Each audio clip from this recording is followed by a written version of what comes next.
Hey, thanks for joining me for this lecture. In this session, we're going to be exploring the concept of consideration, some of its different types, as well as the rules that govern its validity and enforceability in contracts. So to start, let's talk about what consideration is. Consideration refers to something of value that is exchanged between the parties in a contract. Now, consideration can take different forms and is essential to the formation of a contract. Now, there are four common types of consideration. The first is that consideration can be a benefit conferred upon the promisee. This means that the promisee gains something of value or receives a positive outcome as a result of the contract. For example, if John promises to pay Sarah $500 for painting his house, the benefit to Sarah is the payment that she will receive upon completion of the work. Consideration can also be a detriment incurred by the promisor. For this to exist, the promisor willingly gives up or sacrifices something of value to the promisee. For instance, let's say two parties were engaged in an exchange to purchase a vehicle, and the seller or promisor promised not to sell their car to anyone for a specified period of time with the intent of the vehicle being sold to the other party. So this individual would be undertaking a detriment by restricting her options to the benefit of the other party. If the other party backs out, obviously they are left with less options to sell their vehicle.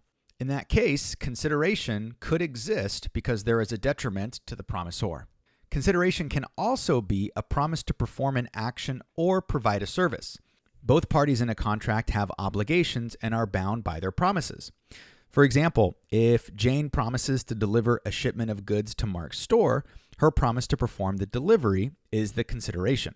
Lastly, consideration can also be a promise to refrain from doing a certain action. This means that one party is obligated not to engage in a particular activity. For example, if Mark promises not to sell similar products in the same area as Jane's store, his promise to refrain from competition is the consideration. Now that we've explored the different types of consideration, let's discuss the rules that govern its validity. The first rule is a lack of consideration. In general, a contract must have valid consideration for it to be enforceable. Now, if there's a lack of consideration, the contract may be deemed unenforceable. However, there are exceptions to this, and that is known as promissory estoppel. Essentially, promissory estoppel allows a party to enforce a promise even in the absence of consideration when one party has made a clear promise and the other party has relied on that promise to their detriment.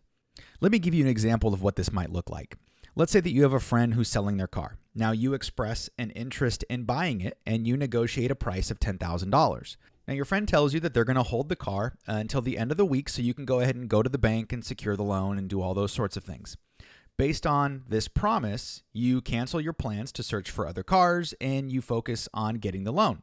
However, a few days later, your friend calls and says that they've changed their mind. They've sold the car to someone else who's offered a higher price. So now you're left without a car and you've incurred expenses in applying for this loan and there's time involved in that sort of thing. So you argue to your friend that they made a promise to hold the car and that created a legal obligation for you, or for her rather, to sell it to you. Now, in this case, even though there's no consideration involved, right, you haven't given up anything in return for the promise, promissory estoppel could come into play. That's because you relied on your friend's promise and took action by canceling your plans, incurring expenses to secure a loan, and those sorts of things. So it would be unfair for your friend to go back on their promise and sell the car to someone else. Now, as a result, you might have a valid claim under promissory estoppel where you could seek damages for your reliance on your friend's promise. However, given the fact that you're friends, maybe that's not something that you would take advantage of. The next rule of consideration is what is known as adequacy of consideration. Now, courts generally do not examine the adequacy of consideration. As long as there is legal value exchanged between the parties, the consideration is considered sufficient itself. This means that the value or the benefit doesn't necessarily have to be equal, and that, in fact, is kind of subjective in its own right. But as long as both parties agree to the terms willingly, then consideration is present. The next rule of consideration is illusory promise.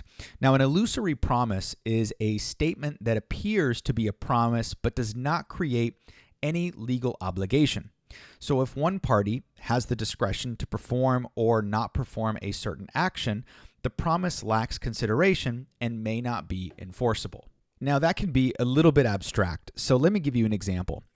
Let's say that a company is seeking a new supplier for some sort of raw material. So they enter into negotiations with the potential supplier and they put together a contract.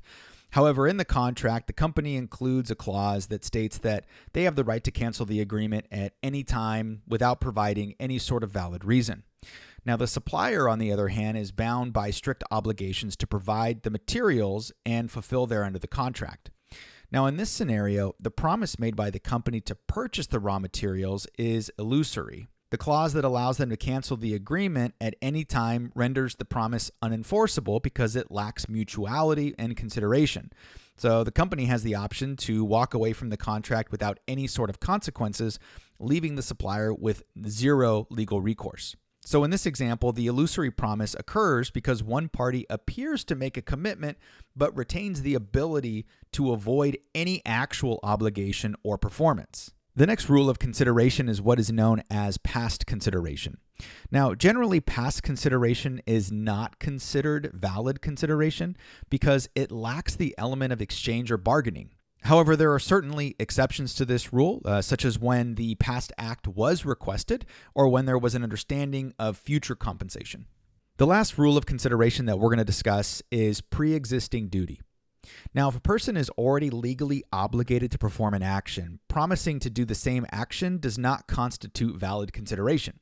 However, there could be exceptions to this, such as when an unforeseen circumstance arises or when there is an agreement to modify the existing duties. Now, let me give you a quick example. Let's say a company hires an employee and offers a new employment contract that includes a salary increase. The company informs the employee that the salary increase is contingent upon the employee signing, let's say, a non-compete agreement. The employee is already performing their duties and providing services to the company under the existing employment agreement. Now, in this scenario, if the employee signs the non-compete agreement as a condition for receiving the salary increase, their promise to abide by the non-compete agreement is considered pre-existing consideration. The employee's performance of their existing job responsibilities is the basis for the promise made in the new non-compete agreement.